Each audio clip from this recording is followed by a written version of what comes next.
E estamos de volta para mais uma aula referente à nossa sexta-feira. Já dei aula de ciências, não sei se vocês já assistiram ciências, se não assistiu, vai assistir. E agora vamos para história, tratando sobre o nosso processo histórico brasileiro, que é bem complicadozinho, viu? A República foi bem complicada. Se vocês analisarem, nós saímos da monarquia, passamos pela República, a República da Espada, a República Oligárquica, tivemos a Era Vargas, o Vargas saiu do poder, começou o que nós chamamos de populismo, que é o nosso assunto de agora, a República Populista. É o nosso primeiro assunto do terceiro bimestre.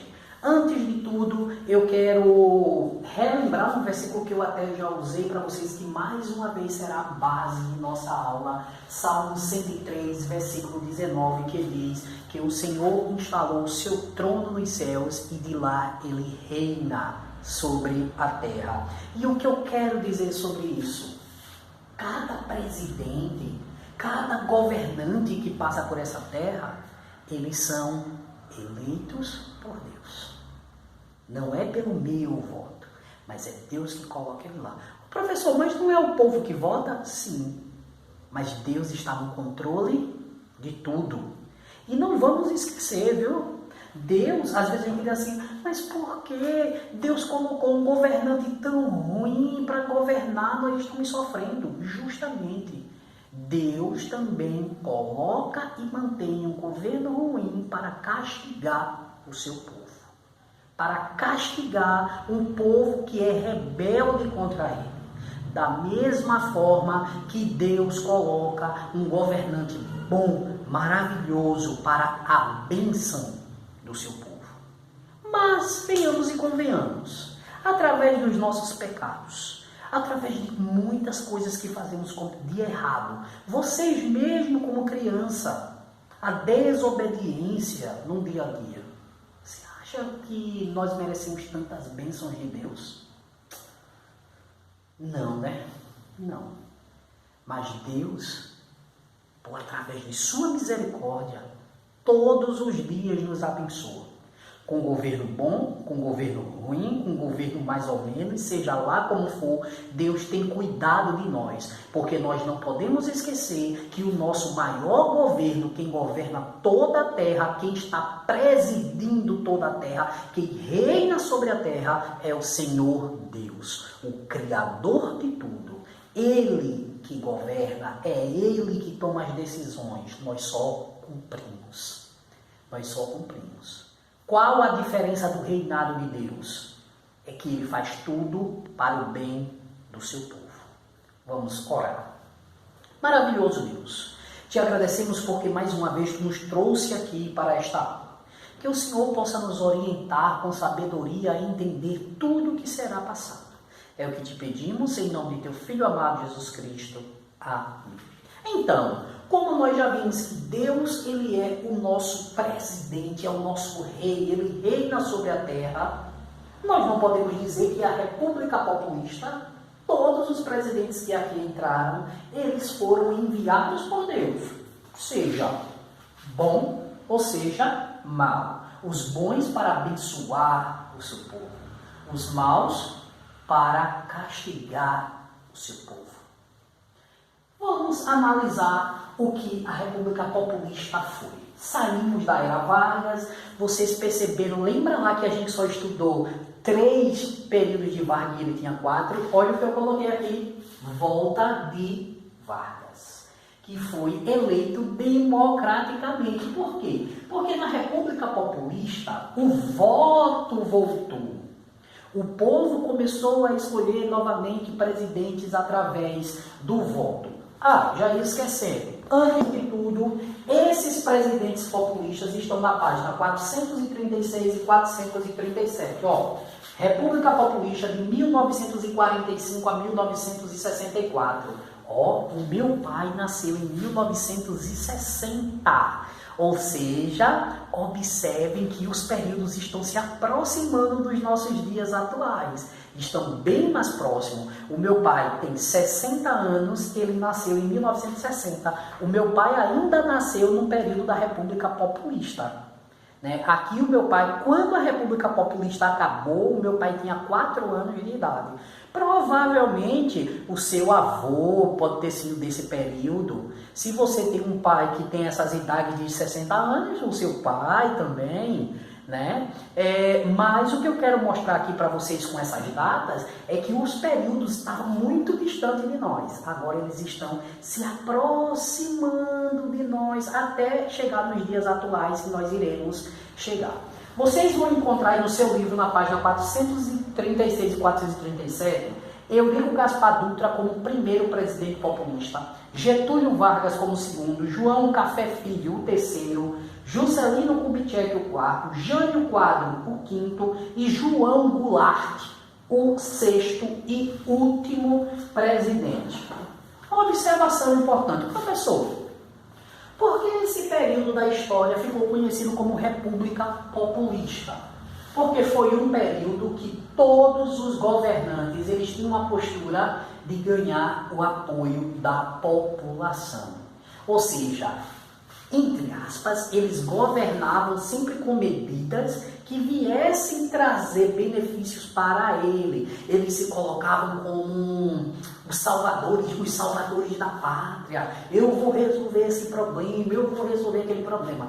Eu, em particular, eu tenho muita dificuldade com candidatos políticos. Esse ano, né, é ano de eleição para prefeito e vereadores. Aqueles candidatos que se colocam como salvador da pátria. Nós temos que ter muito cuidado com isso. Por quê? Porque na maioria das vezes a história nos mostrou, olha, não é o professor que está dizendo, mas nossos estudos em história, que todos os presidentes que se colocaram como eu sou o salvador da pátria deram errado. Deram errado. Né? Então nós temos que ter muito cuidado com isso, porque infelizmente a política brasileira ainda é uma política suja, é uma política de mentiras. A gente acha que alguém é honesto e daqui a pouco a gente descobre que não é. A gente acha que alguém está tentando fazer um benefício e daqui a pouco se descobre que é tudo o contrário. Infelizmente.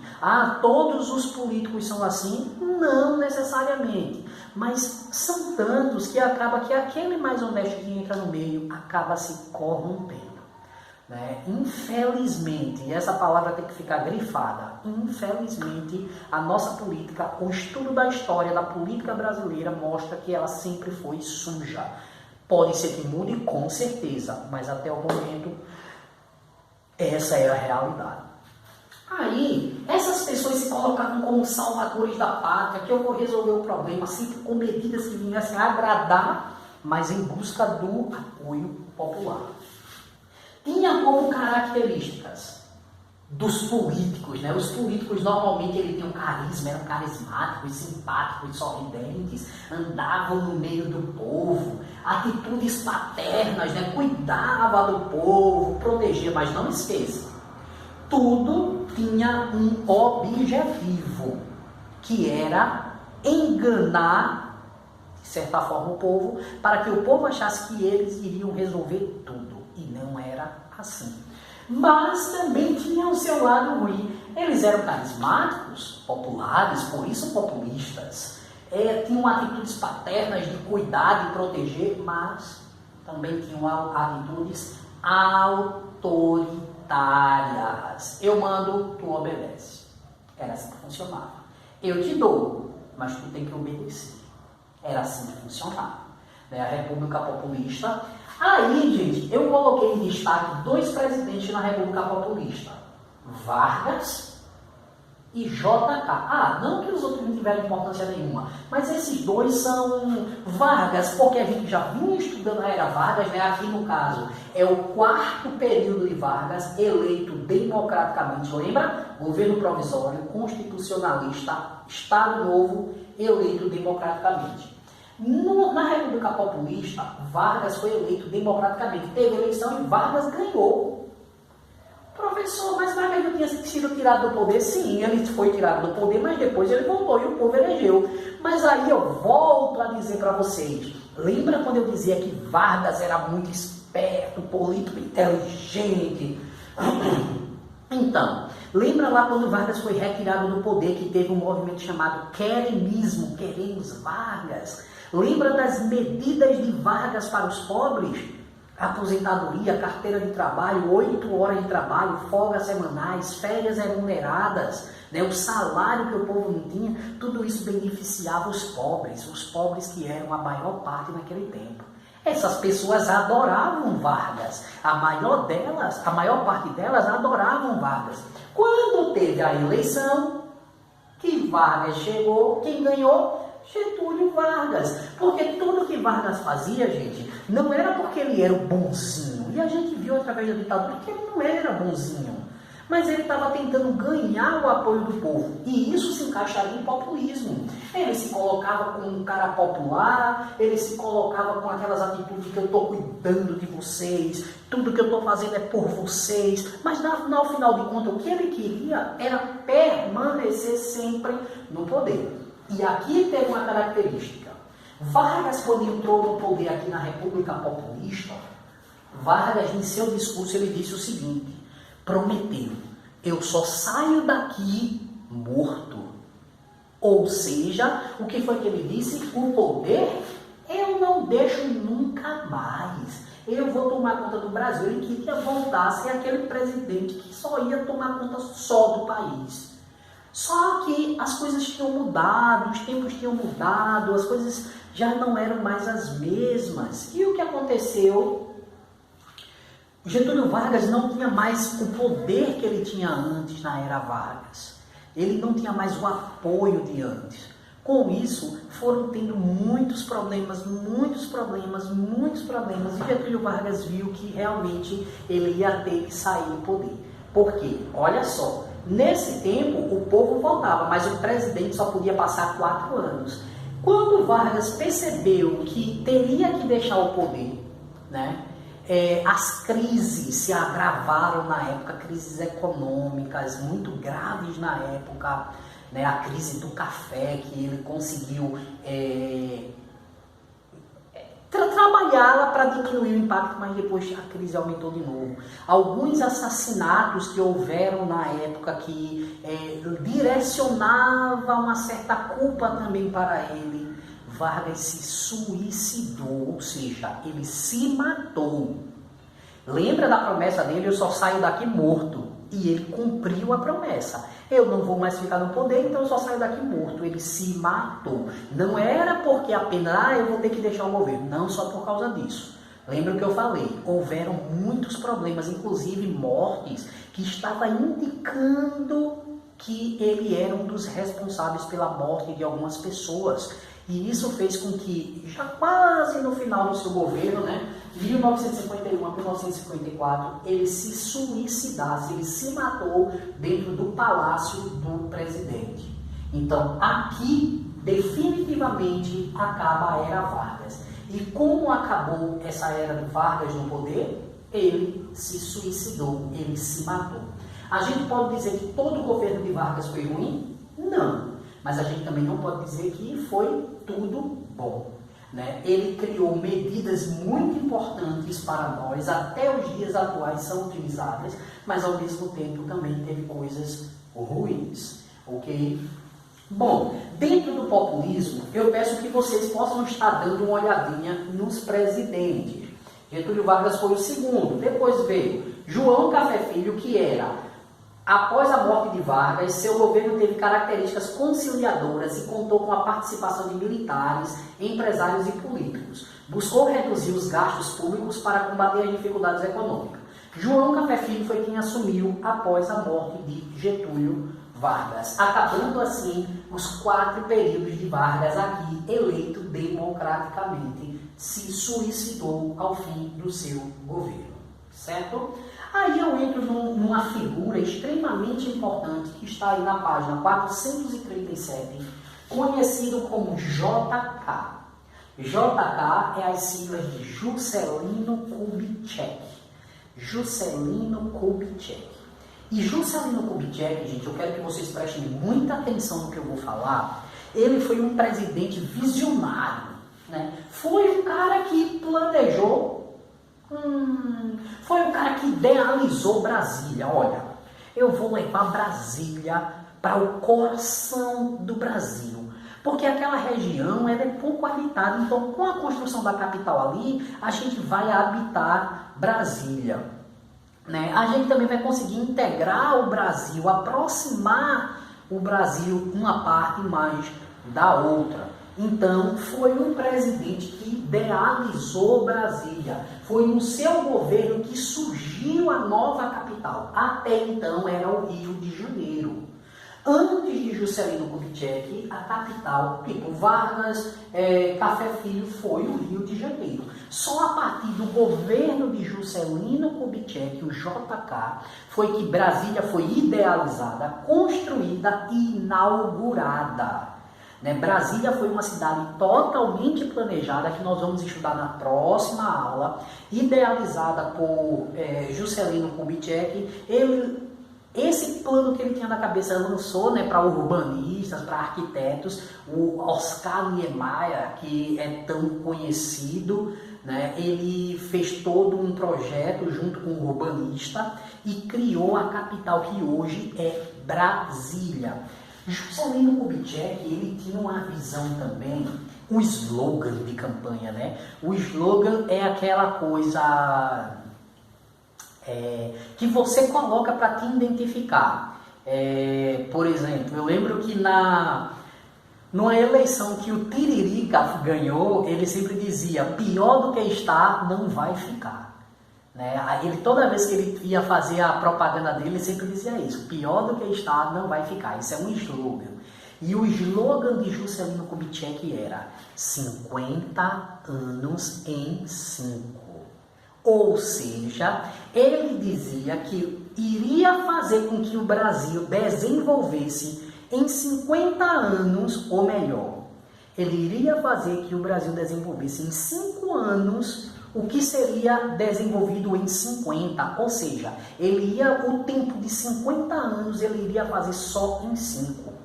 50 anos em 5 era o desenvolvimento dele. Ele apoiou o desenvolvimento industrial no Brasil, muitas indústrias apareceram, começou a crescer, ou seja, o que seria necessário 50 anos para fazer, ele prometeu fazer em 5 anos. Era o slogan de campanha dele, 50 anos em 5. O que é necessário fazer em 50 anos, eu vou fazer em 5. Eu prometo para vocês. Ele foi um presidente visionário, como eu já falei. Imaginou muitas coisas, desenvolveu muitas coisas, conseguiu atingir um desenvolvimento muito grande, principalmente o apoio que ele deu ao desenvolvimento industrial. Mas talvez o principal ponto do governo de Juscelino Kubitschek seja a construção da cidade de Brasília. E que nós não podemos esquecer, foi na República Populista, durante o populismo, que a cidade de Brasília foi idealizada, construída e inaugurada no governo de Juscelino Kubitschek. Certo? Não podemos esquecer que aqui também foi o último período de Vargas no poder. Ele se suicidou ao final, mas principalmente o que foi o populismo, um governo popular, um governo para ganhar o apoio da população, um governo em que os governantes se colocavam como carismáticos, tinham atitudes paternas de proteção, mas eles também eram autoritários. E por fim, nós temos aí João Goulart, que encerrou o governo populista. João Goulart, que encerrou o governo populista. E como isso aconteceu? No período do governo de João Goulart, eu vou ler aqui só para que vocês percebam. Vice de Jânio Quadros assumiu após a sua renúncia. Jânio Quadros, que entrou depois de Juscelino Kubitschek, renunciou ao poder e João Goulart assumiu. Defendia a reforma agrária, a reforma educacional e a reforma urbana. Tinha como meta a implementação do plano trienal, que incluía a nacionalização de vários setores industriais, como os de energia elétrica e refino do petróleo.